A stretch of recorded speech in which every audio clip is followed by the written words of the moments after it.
Hey everyone, I'm John Hayden, and let's queer up the worldview. Kenya's High Court orders government to process gender marker changes on identifications. The ruling says the government cannot refuse requests to amend gender markers on birth certificates and other identification documents. This marks a significant victory for transgender and intersex rights in the African country. The case was brought several years ago by 3 transgender activists who sued officials for failing to issue amended birth certificates.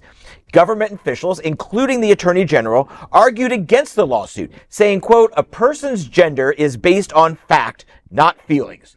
And the plaintiffs at birth were registered and named based on their gender status," end quote.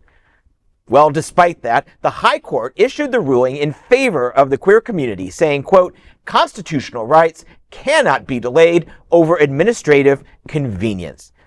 The Registrar of Births and Deaths and other government agencies are to begin receiving and reviewing applications for gender marker changes within the next 60 days. Kenya's intersex rights law took effect in 2022, and in February of 25, the government announced intersex people could receive birth certificates with an I gender marker.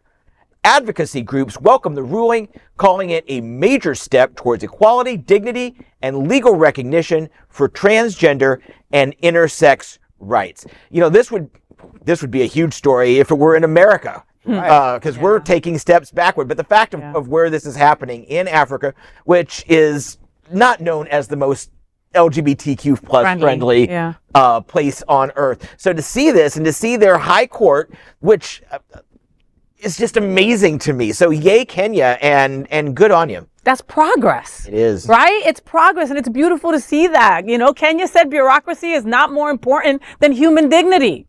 Meanwhile, some politicians over here still act like pronouns are a national emergency. You know, the people in Kenya are moving forward, and this brings me joy. Hopefully the world takes a look, and hopefully we keep an eye on that. Because if Kenya could do it, then let's keep doing it across the globe. I mean, let's give the rights due. Yeah, U.S. going backwards. What an embarrassment to our country.